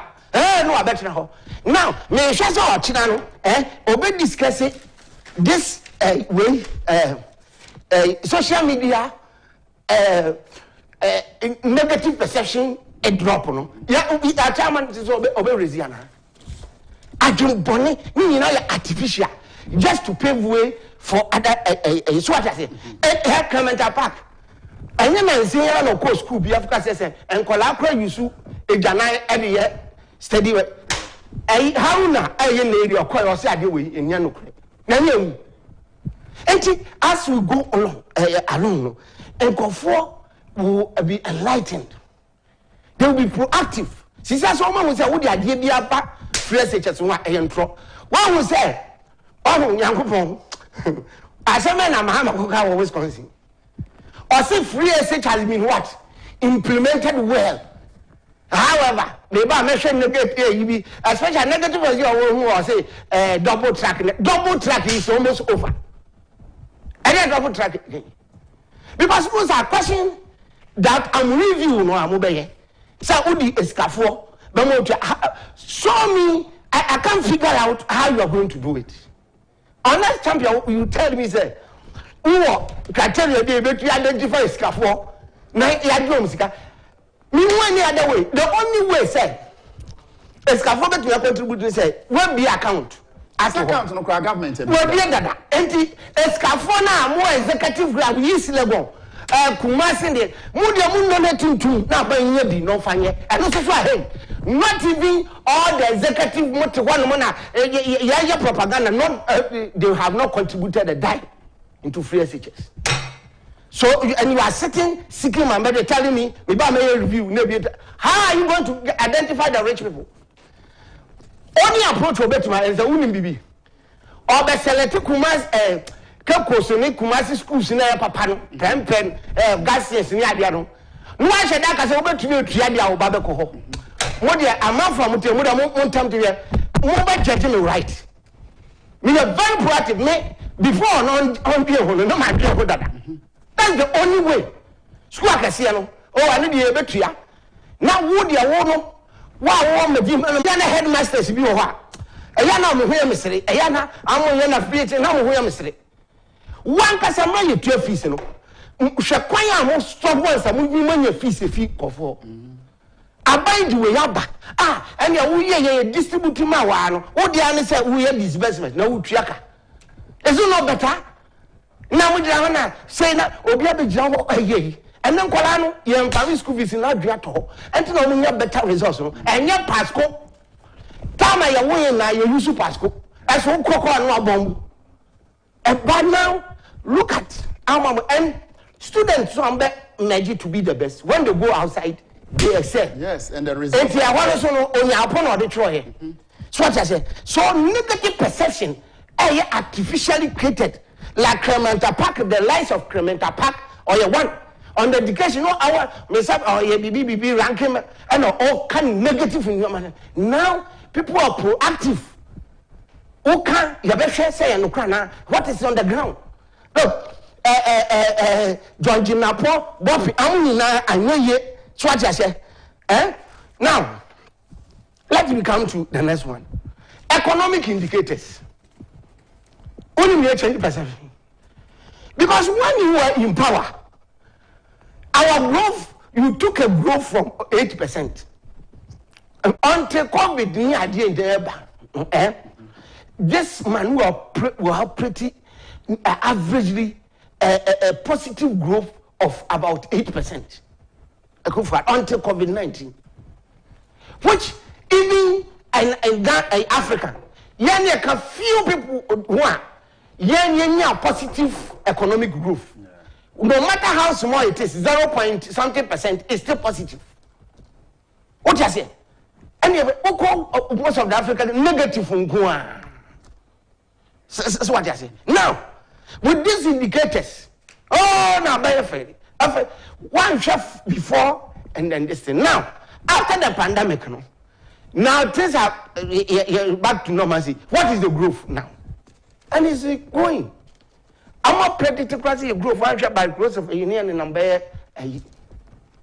So what I say. And this is it. That shows that during that time, COVID-19 had serious impact. Now after that, it's turning. Look at inflation. Even though it came down, we left it 16 something. And then about 8% something. Even West Africa, I'm see a lead. West Africa, I'm see a lead. I go African, I'm say West Africa. This is it. Where are US researcher you? So what I say? And that is it. Now, champion. Another a factor a changing perception from negative into positive. So what I say, champion, my young mom this a ipana. Even if some of the topics he shifted to next week, we are going now. And you just now see another thing changing perception is about our debt level. Now remember, last time you know the year he be was Chelsea champion. So when you talk of the public debt, the way negativity for creating artificially now this self public perception. You change some year. I'm not for same debt, the acquisition. And yes, because you see, most of the euro bonds, most of our debt is foreign currency denominated. Dollar, and when you are analyzing our debt profile, no one found $1, no one is US exchange rate. One from a rolling time, or debt of $9 billion. 8 something to 9 billion. My father said, "They ran off the point." Now, President Obama, TAB, no, the time Okono, you were Jano at par, almost $9 billion. And from Kwame Nkrumah to Kufuor left 9 billion. Now, President Tamis came in. And also, all TAB, no, they come. The time was living, we were around 18 billion. Double. Yes. I listen. Yes. Of course. Ubet me akase bia we beto aso kakra but we beto aso no chini hwi nti amanfo kra no from 9 to 8 under Professor Messi bi no distinguish Professor Messi time wodi wi pa no which is yes a little about 15 billion so and we buy all no kwan or the be 4 billion bi be kan ho na ni nam 18 and it shifted from 9 to 18 now the second term from 2012 to 2016 it ballooned to $39 billion. $39 billion. So at that time, we when free more, so we never say Professor Thomas made 18 free more. No, quantity $21 billion. They count. Mahama Additional debt. Additional debt. 1 to 1 billion. And to 39 billion that time, that dollar is around 4 cities. And to multiply by 30, you were getting about 122 billion. In Tianuna in Ghana cities, 22 billion Ghana cities. And Tianuna made no. So I said, now I'm no more if say sad debt in $1. And exchange rate in Nico now. Now it's no more 122 billion. Yes. But I be yes. Champion. Young man said that time now we call 39 billion. And a dollar no yet 3.9 or 4 something. If you do the calculation, and I could do 122 billion. Now, this 39 billion, most of the debt now and mature in 15 years time, 10 years time. What you say? In 10 years time, no be do no. What the dollar rate, sanity. And if 10 years, a bit mature now. Ever so than 3 point. Or the emphasis 4.2, 4. Now dollar here. The fan is ABR. Young fan is even 12. Now multiply. I want the said because 15 years time and send over to you. And today is still a debt in the profile. Yes. Now, Bank of Ghana there, or no, the cities into your converting into cities. Net them your my outbreak. And you're talking on 38, multiply by even 12. Necessary. Without a akufo-addo borrowing, say how much debt na ni stay ho and Ghana your debt acquire 456 billion. I hope you are getting me. Now, from akufo-addo so big years, you do about 51 billion. And to take 39 if you man akufo-addo their account is about 12 billion. That's akufo-addo buy now debt near 122 billion. And as I do 600 billion. Look at no what you film. I'm saying 500 something billion for the day away. As he has forgotten, he said, "Would you not give me $1?" And that's down.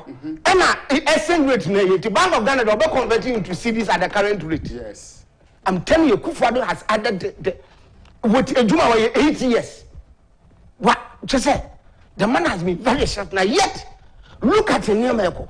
And that explanation by and then he changed the negative perception into positive. Nobody say, Mr. Papa, you say, Santi, and to when one people farmer to why you Ni akane tra this you go to say oh e can na 122 billion mo dey akọ 600 billion. Asante sa explanation ni ba no na ekroye. And that has also changed the negative perception into positive. Now, another point is corruption. Corruption, right? Artificially created corruption. Now, the two party no so me na mka kire. Na ma ba krofo. Na ma hagide visa this. Na ma hagide visa this. Cash for seats.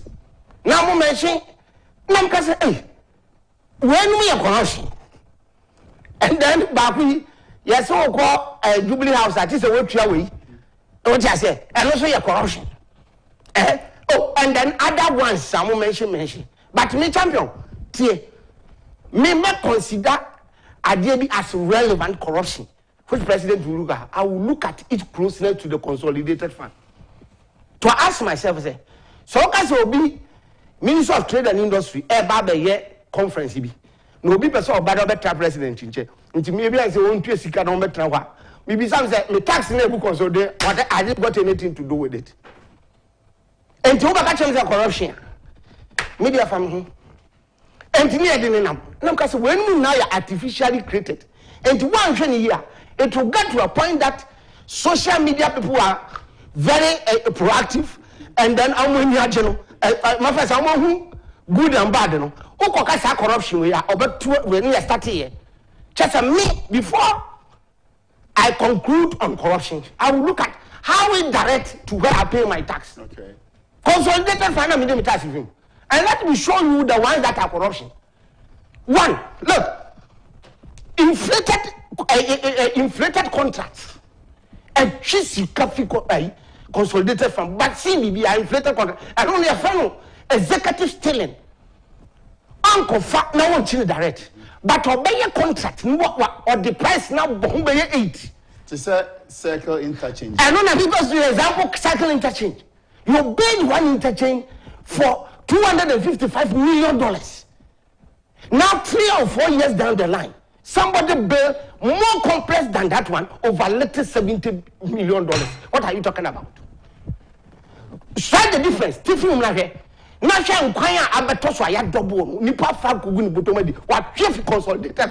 are you talking about? And you are coming to tell me visa racketeering or whatever, and now we had today visa ability and corruption. Now when you inflate it, idea is supposed to be little over 70 billion. Shall we check exactly the highest you can play the value? About $65 million. Not too few like here.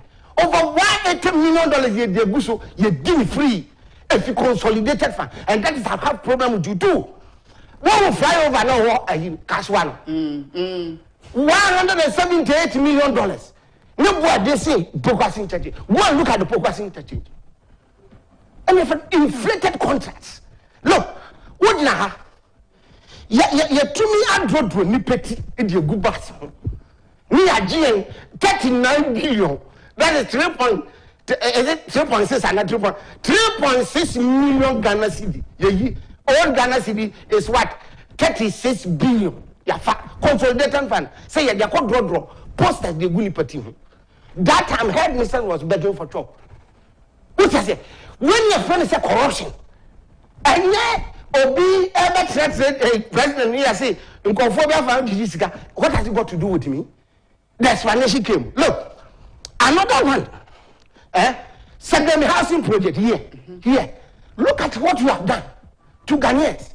And sometimes I wonder, they said they are going to commission National Cathedral. And I'm saying, why don't you go there and commission the commission? That one, there's also why you look, you this thing, inhumanly took $200 million from the state parliament. So we could see 5,000 affordable housing. Now when you valid it and then you build what's 1,005, let's give it to you. And then you let what 3,005 on bill. But meanwhile, you work here almost contractor. Contractor here say it's your back and you say I let you know who done it. contractor no and money they spend. If you do the calculation, look, if you like divide the 200 million by 5,000, you see that what parliament is saying, we see each a dime board hall and chamber $40,000, and the $40,000 and in he saw only money, yes, and he also be see bakuda, and he said, what's 1,500 multiply $40,000 by 1,500. Ubonse they spend little over $40 million. Meanwhile, you share almost $198 million. In Tisika, Akogu, and Conformaton College, that you know, right champion, above $150 million. I wonder Kugu Butomedi. So what is it? Any fellow corruption and order. And yet, cathedral almost a year 200 years, near one year, Mabania Bassano, would be Mikako Commission. No, what can say? When we are artificially created, but when people are proactive and they read, now church was sir, deceive. And so now the perception has changed. That corruption, corruption, that when it comes to what you put on the MPP, is too low, it's too elementary, and it has nothing but rather what you did. Yeah? We have a majority leader now called the majority leader. Say, idea if you like, go to Jaja Motus, go to Abuso Kanyadia. Number will be say, Fakas brain. Champion, Manobea, 2 or 3 months, or the can't remember. An ordinary person can do it. Are you talking about a minority leader? Minority, yes. Okay, minority. Yes. Quarter ambulance, brain, ambulance. At forcing. What do you 2.3 million euros? What empty buses, second-hand empty buses, not the abesiwo. Now the abesiwo, and you are telling me, Obiabe tria cash for sit and corruption, consolidated fund amount for tria on salaries. That time, you were starving people. Teachers are charged there 3 years, no amount 3 months. Headmisters are begging for chalk. At that time, and the begging for chalk was rare. And my man one or day, there's other schools in Nana Chokonko. Meanwhile, you are buying empty ambulances through creation of your own company. On your one, I'm creating company. And I'm on 2.3 million euros. Because empty buses, yeah, it's also an ambulance. I buy also a corrupt. We took my 301 ambulances and ambulance issue. And pass this This is what we call government. What does it? Now, so all these things are changing. Now, evidence of physical project is another thing. It changes the person. Yeah. Evidence of physical project. Yeah. If you take road, every corner, you see road, and people have seen it. So when you book some, obey the green book by champion, but Jesus Christ. Now me, a private I was on my yaneshi or down. When you see, I jack from a union, now say Jesus Christ. Me and I chum down fine. I want him, as for Nepo, I bind all ye. Since I say, across you. And now, into check a cranitum. This is what we call evidence based. Now, got to cry here. Me, we crown atomic junction to Hachu. Dual road, all the fascinations here. Now, get to a Fanko to Amasamai, champion over Bowen summer. And that's what Sami Cranam say. I'll send you to a big break for some time. Once I go here. Sisaka Damo Lavoso and this a small project. Nubani go nakohe. So road, people have seen evidence. So what are you talking about? They are proactive. Among somebody change of negative effect. Now if you look at interchange. Abaya simi who creatum I could count 12. Leboa. What do you hear me in Lupano? Opa put to the cost together. Natural kufa de demembo. Me say almost all of them. The difference no you can be kufu they see 12. Look at Tamale. Look at Obodo Estate. Go to Tapra the one who goes minimum. Goes minimum. One who this is the extension if a top. One go gazi. Kobe chebi. It's all over. This is evidence. Is your brother Swami? These are what changed the negative perception because they have seen it. So what I say now, expansion of existing schools. Master, would have come here UPS here. Now expansion. Caution wanting nice classrooms. What the classroom what was our champion? A self-feeding and learning. Classroom numbers, you know. What Tim Cranner comedy I want it. Just what you want it. Air content, and they only the crowd coming than because they're self-sustaining. Wow, try. We call a year other schools, all the secondary school go to St. Augustine. So people have seen it, and the negative, we say creation of artificial negative against you. When people see the truth and they are proactive, like you this year, we try and go because we are evident. So the perception will change. Sure. Champion, if you take Agenda 111, hospitals, it's all over. And I will hear. Oh, Abomosu, Mikroma Abomosu, Ebi Oho, Antiaku, Kohane, Koso, baby. They created it to say. Now, even the beginner person mentioned, I'm beside say, and if I know Konyesikana Adia, and will be there, will be there, say, by the close of a Kufano renewal 2 years, you would trade. Of a body summer, and I'm saying what? Because who is that creating fund? The same thing they said about free SHS.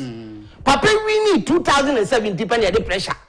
Within 6 months, we were primitive. They were wondering why you're being sick. What I say? And I will tell them where you got the money.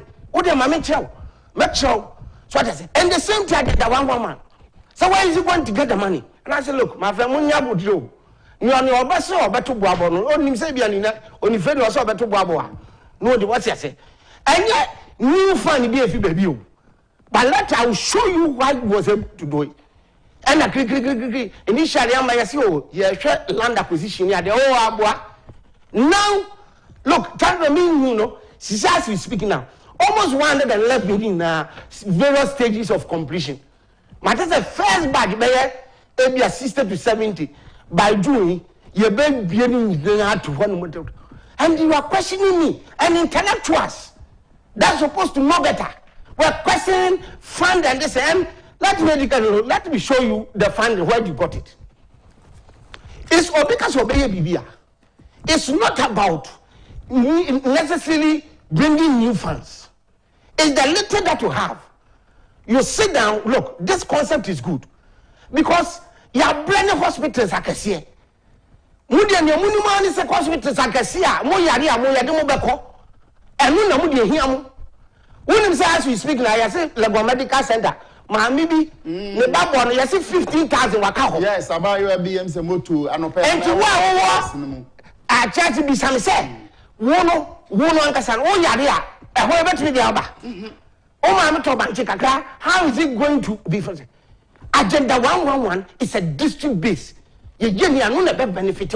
Since I waka, and yes, what on call about down my wife was say, oh, me, you know. Into hospital now we see me besides how is it benefiting ordinary person?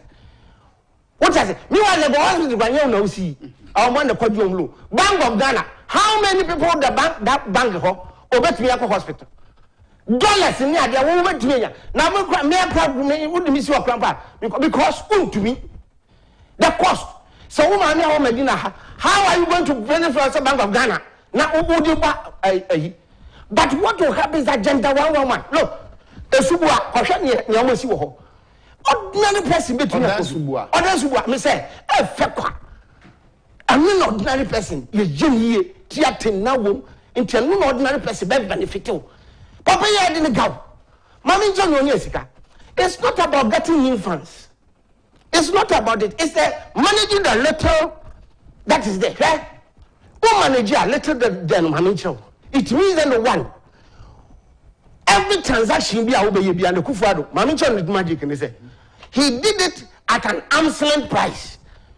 Arm's length price means arm's length price means Sadiana 1 CD or Boka Koto 1 CD.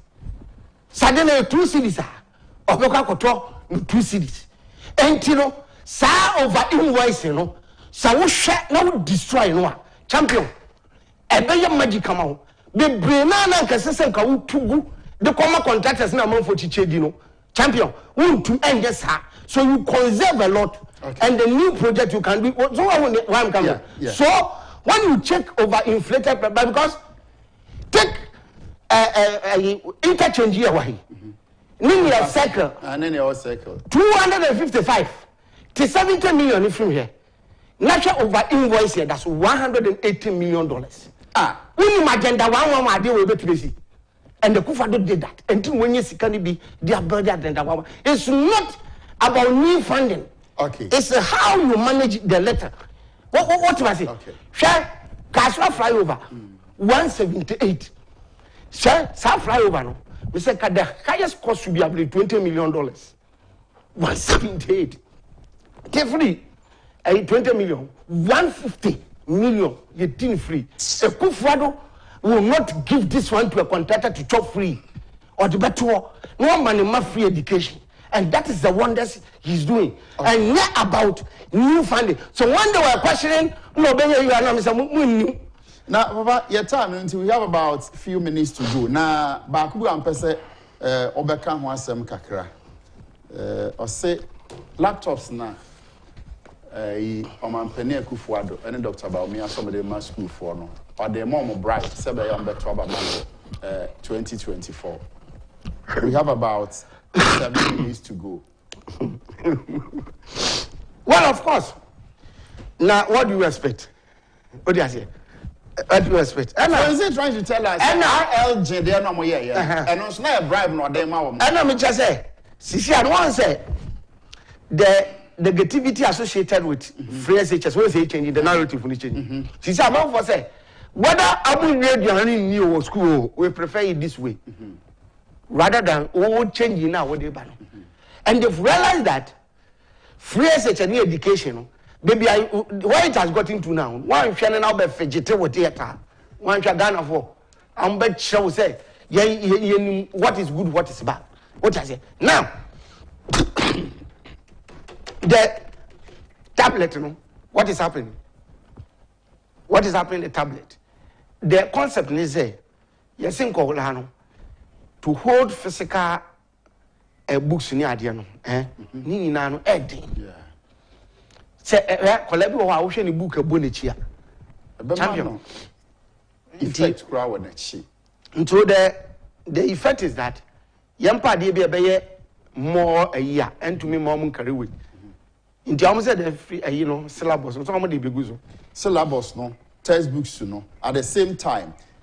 Teacher or you good our particular topic, you know, any video into go classroom as a teacher not shrew teacher shrew now one say ya our laptop no topic now oh boy I'll be your teacher near or shrew sa topic you know our laptop no so into teacher no choose school no one say oh some on laptop no so send it to be about say past questions be a what subject be a hono ni nyina so good laptop no champion. Is it not fantastic? Digitization. Is it not fantastic?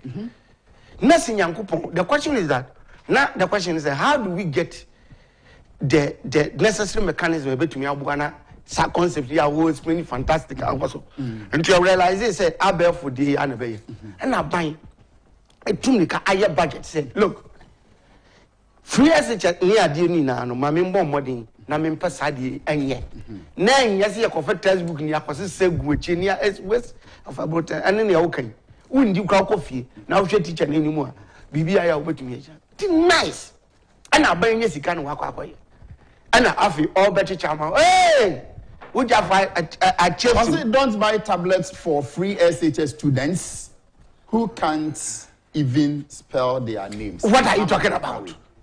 What are you talking about? Just say, no, Bunipa saying, me handbag, Doctor Kidum, say, oh, you know, ni age, so for you, me say champion. So was spelling ni deep pani idea. Champion, I have body no me so spelling pani. Asabe na Jan, Obi a you DHS. So media me masam ne say for there be akọ free SHS there. And you want drink da so beto ba ma o me pani da John. Asabe na go kakra. You want go money mu ase. Asabe na free SHS for no enti fa no region ko a wo free. Fasha wa dini mu say man pani da John Dramani Mahama se mu din ko amuntu me ntworo. Enti ansa say the laptops ebremu. What is it? What you say? And for no region a wo free. We go money mu ase poto. Just me dream cramming just say. Welcome Wisconsin. Na ko ka sama. Na fe would say adewe amo here to win vote. In anyway. Our agent now can. Yes. Who years so laptops. Now they are my the price. whole Ghana 3,000. You don't better say no na the map. And no Ghana yes so 1,000 za akwano.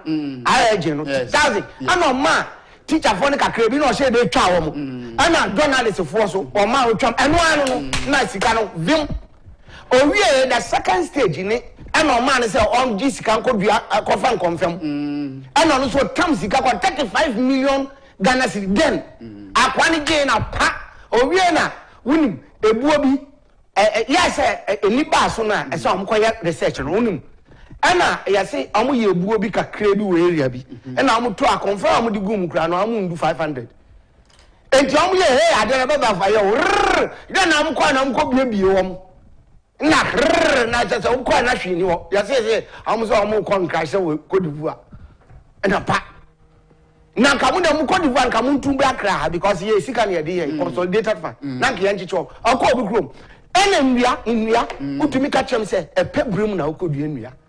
And also secure home over this and I would do the same and then the question is that what she send Colabia near Jadi so and I mean a year na say she's talking about the relevancy of that expenditure or say how relevant is laptop tablet to a year amount for or besides how relevant it is because about was so many relevant social and waka laptop because this tablet because of so did you vote with them rare challenges and I'm saying you one now say free access has been implemented well and two is Muhammad telling me what is relevant and what is not relevant.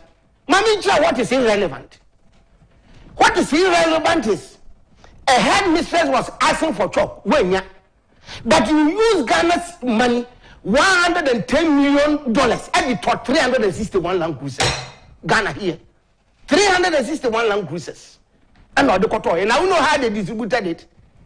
I'm with this one, not John Dumelo, not too. That time, now headmistress was begging for chalk. Teachers work all the professor Namafan and running meeting was a decade. Minister, everything about teachers' allowance between your council nursing for at that time or that you hear any nursing allowance you know then you bought 361 land cruisers and we and can land cruisers buy it at arm's length price. But you know what they did? They inflated the price. That time the arm's length price of a land cruiser was around $84,000. They ended up buying one of them $364,000. One. Instead of $84,000. And over $200,000 was put each vehicle. Now headmaster say, but how much do we get? And they says at times say MPP period, MPP I don't tell you, William. So 110 million is about your Pesicana consolidated fund. Yes, they talk. So having pulled the 110 million from the consolidated fund, you know what happened? And now I'm telling you, now I'm telling you, say, yeah, continue, let's auction it. Yeah, going to auction each one. I'm the my $8,000. Land Cruiser, and I turn a fresh $361,000. Near the mom, 108,000. So in all, we know the money they realize from $110 million. My main choice is to realize a film. Amount for 8,000 times 361. I'm realizing say almost $3 million. Next carry the consolidated fund 10 million. Anke bet mediama nursing training allowance. The government teachers training allowance. Or fight the kotoye. And I'm bet tricks bet trauma when I'm realizing 3 million. Some of the kotoye. Now what are you Jessica they call consolidated fund? And answer your uncle one bit. Yeah, but Obako not dancing in here. Mr. Donkor, your time now. So in the next 1 minute, what are you telling Ghanaians about Omampeni that John Manning? The thing is that Imani has said that the negative perception about MPP it has changed into positive. It has dropped. When I me Christian Donkor and better than Imani, and you know their profile. Yeah. Professor Bob is a propaganda for them. It will any a fact. Confident on what changing as I say Baumia is more credible. And the NSC here, I'm Wakofabai. I say from the year that social media perception. And I've taken my time to go through what has changed. That has changed the mindset.